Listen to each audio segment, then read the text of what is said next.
Hello, my friends, Evolutionary Energy Arts family. Thanks for joining us. So, we've had a busy couple of days. The early part of our week is usually loaded with seeing people that have reached out to us.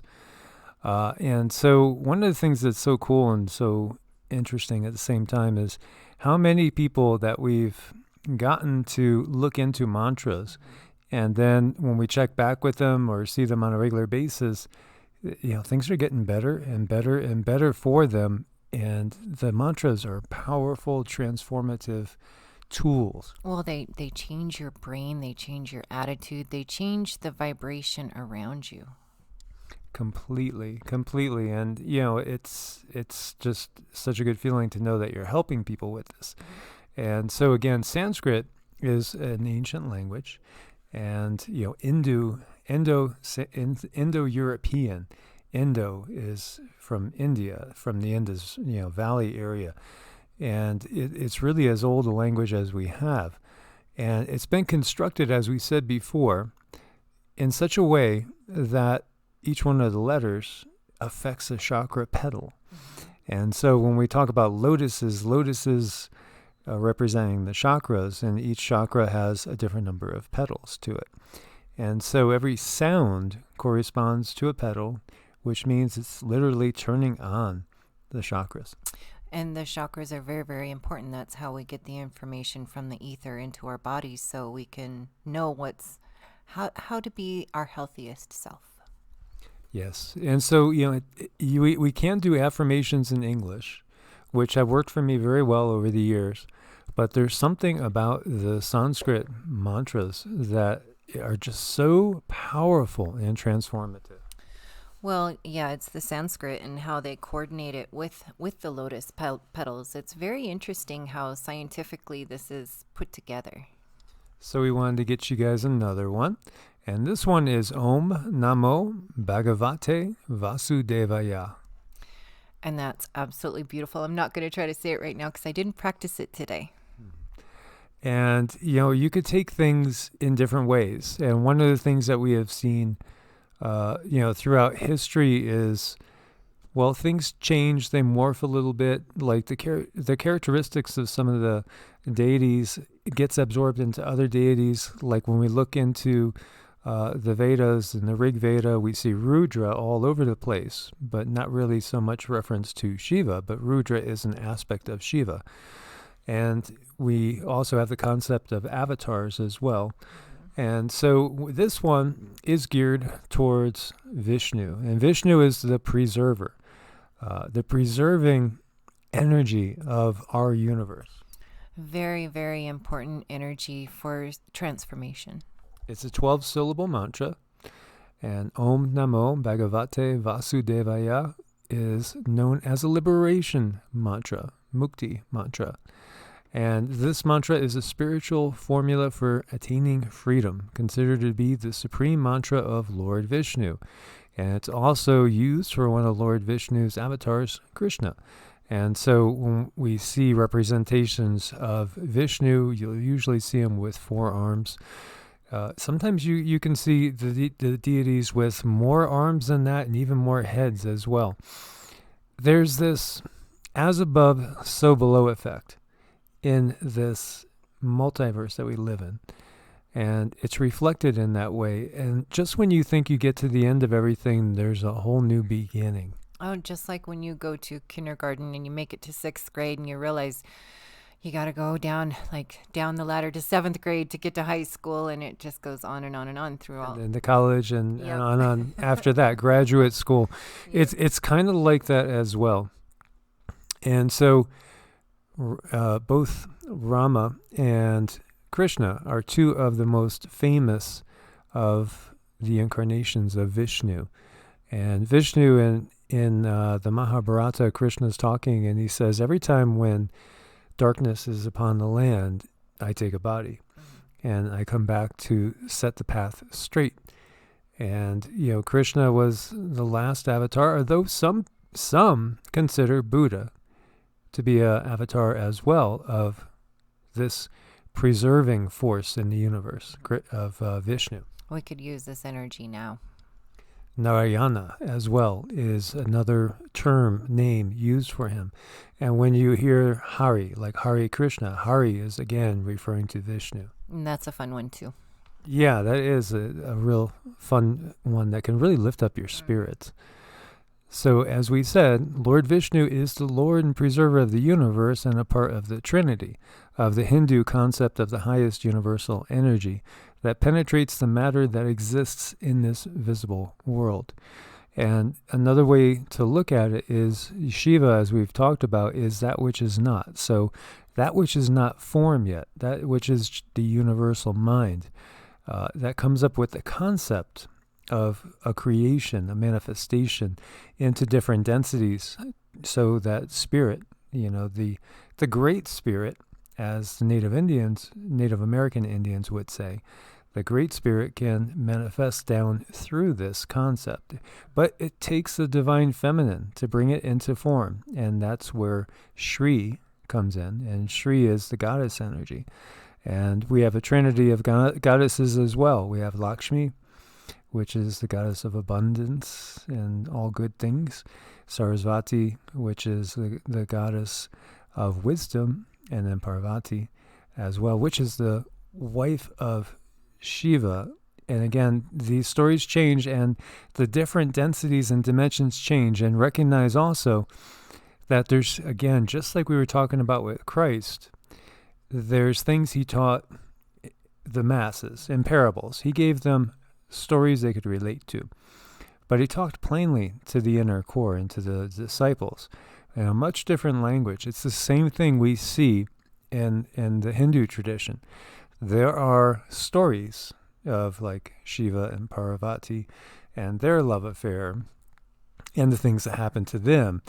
And then there's going into what it really means. It's all about consciousness. It's all about how this matrix works, who we really are, which is, ultimately, it's the eternal oneness of everything as well, that indwelling Atman, which is inside of us.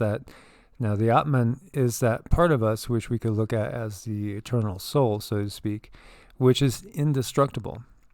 And then we also have the term Jiva, which is more of an individual soul. So there's a lot to look to with this. It's not so simple. There's always different layers to look at. We could look at the stories, and we could get some basic, truths, some nice morals, how we should behave, things like that. And then we could look deeper into, a whole different layer of exactly what we are and what consciousness is. And there's so much to offer if you can find the open-mindedness to explore these beings. So to complete my previous thought, Shiva is that which is not. So it's the mind. It's that universal consciousness that is without form. Yet it takes the goddess. Now we could look at Shiva and Shakti there. It's through the goddess energy, or we could look to Sophia of the Gnostic traditions. The goddess energy is what manifests things into form. And then you could look at Vishnu as really the same essence as Shiva, but in the material universe, maintaining the material universe. Very, very important to recognize that. Because it's said in many of the parables, to use a biblical term, that we see, the stories that we get from all these different Hindu books, that Shiva and Vishnu are ultimately one. Mm-hmm. Yes, they are. So we could, again, Shiva, that which is not, that's on the other side, where there's no manifestation, just pure consciousness. We could view it as the void also in some traditions and philosophies. It takes the divine goddess energy to make the manifest universe, and then we have Vishnu as the preserver of the universe. And so this mantra is thought to take away our karma as well. Well, which is really nice. Exactly. So when you look at it, you could take it on one level and say this means Om, which is the divine sound of the universe. I bow to Lord Vasudeva. And now that could be, you could be using that term to reference to Vishnu, who's also known again as Narayana or Narayanaya. And also you could take it as salutations to the indweller, that which is within us, who is omnipresent, omnipotent, immortal, and divine. So we could be referring also to that deity which resides in us. It's beautiful. It is. It is. So what you're doing is you're cultivating the higher self. You're cultivating, the Lord of the universe, and that purity, trueness, and righteousness that's indwelling in us as that Lord of the universe in one specific finite body. And you're helping to free yourself. You are. So we wanted to share that with you. There's a beautiful video here by Deva Premal singing this, and it is absolutely beautiful. And if you haven't heard her before, it's a blessing. And again, Om represents the primordial, sacred, eternal, divine sound heard in deep meditation.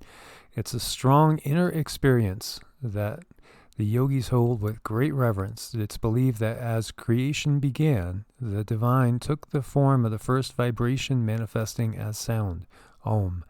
Namo represents total self-giving, perfect surrender, and that means, surrender to the divine that's within you. So that's letting go of the little ego that's concerned with all sorts of material things in the world, and basically saying, I surrender myself to the highest path.